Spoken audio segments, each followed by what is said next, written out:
aller? Oui. Bon, on a arrêté le tournis, ça me fait plaisir, moi aussi, ça me fait du bien. Comment vas-tu? Bah, ça va bien, merci. Ninon, tu es cavalière.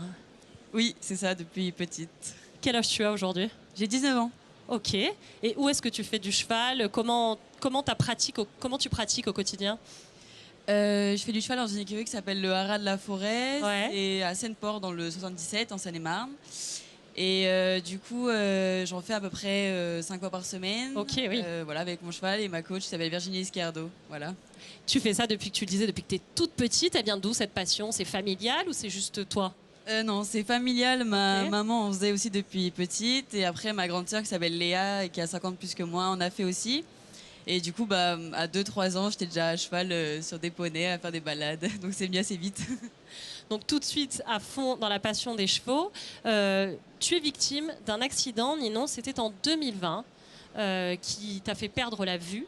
Mais pour autant, jamais ta passion du cheval n'a tari. Au contraire, tu as continué de... Comment ça se passe aujourd'hui, après cet accident? Comment c'est arrivé d'ailleurs?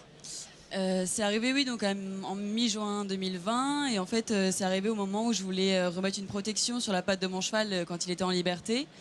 Et du coup, il a donné un coup de sabot. Et en fait, vu que j'étais accroupie derrière lui, c'est mon visage qui a pris le coup de sabot. Donc ça m'a fait perdre la vue et ça m'a aussi causé des nombreuses fractures au niveau du visage. Et moi, en fait, la question d'arrêter ou pas ma passion, je me la suis jamais posée. En fait, moi, c'est une évidence Ça. que Ouais. que je continue parce que ça fait vraiment partie de moi et de mon quotidien. En fait, depuis que je suis petite, c'est vraiment une partie intégrante de ma personne. Et du coup, oui, j'ai recommencé 3 mois plus tard à monter en attendant l'accord de mes chirurgiens.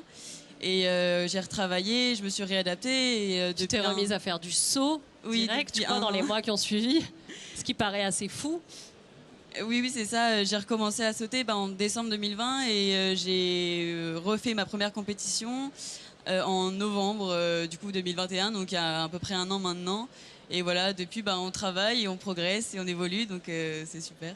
Dans ta relation à ta pratique, à l'animal aussi, j'imagine, ça a changé beaucoup de choses ou au contraire, ça a donné plus d'acuité, je sais pas, une relation différente, j'imagine? À la fois oui et non, je dirais que ça a changé parce que maintenant notre méthode de faire est quand même différente. Ouais.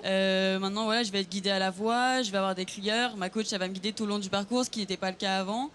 Mais en même temps, je pense que ma manière de monter en soi et ma relation avec mon cheval, elle est pas si différente d'avant. D'accord.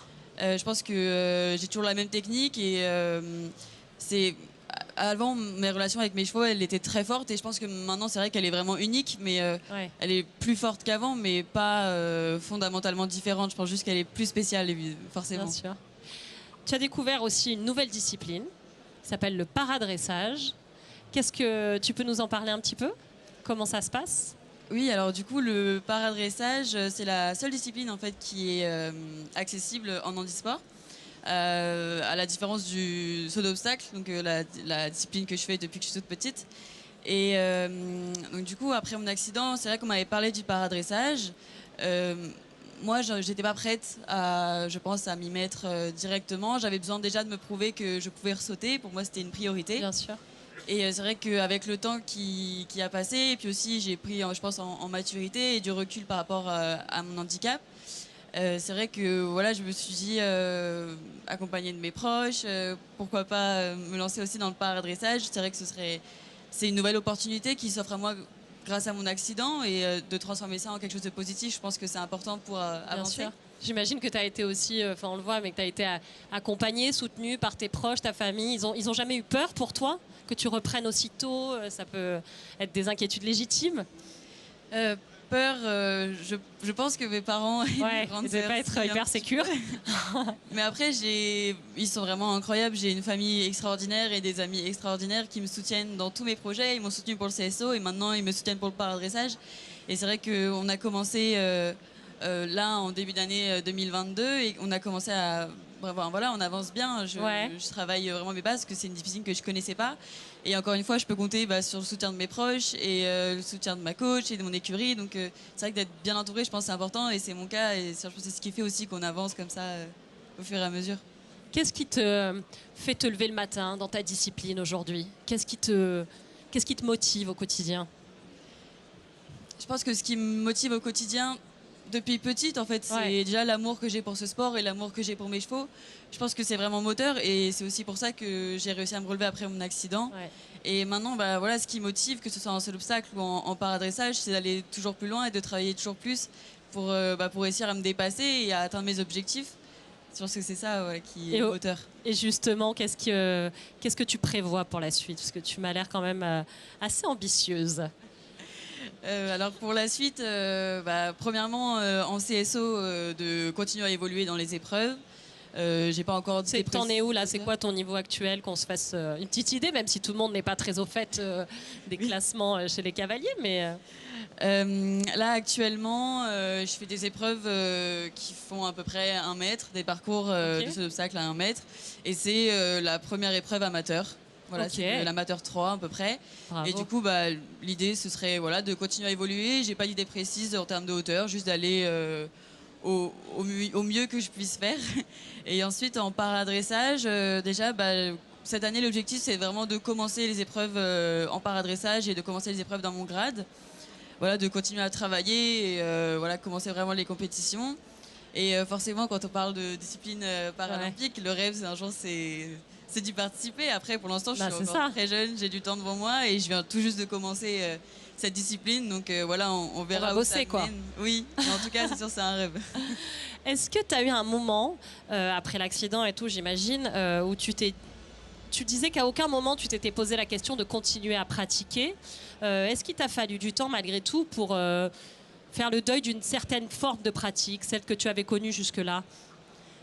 C'est vrai qu'au début, particulièrement quand je me suis remis à sauter, parce que le saut d'obstacle, c'est une discipline où on s'appuie énormément sur la vue. Oui. Et c'est vrai que j'ai eu des moments assez durs en fait, où j'ai dû faire le deuil de ma vue et j'ai dû prendre mon mal en patience en fait.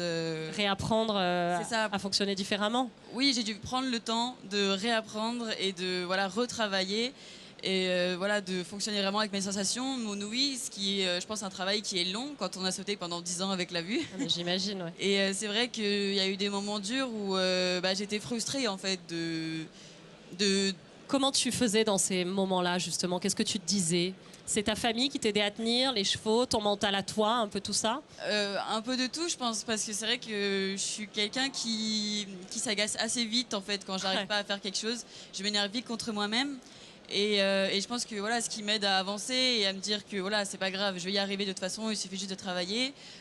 Premièrement, c'est ma coach, je pense, aux premières loges à ce moment-là.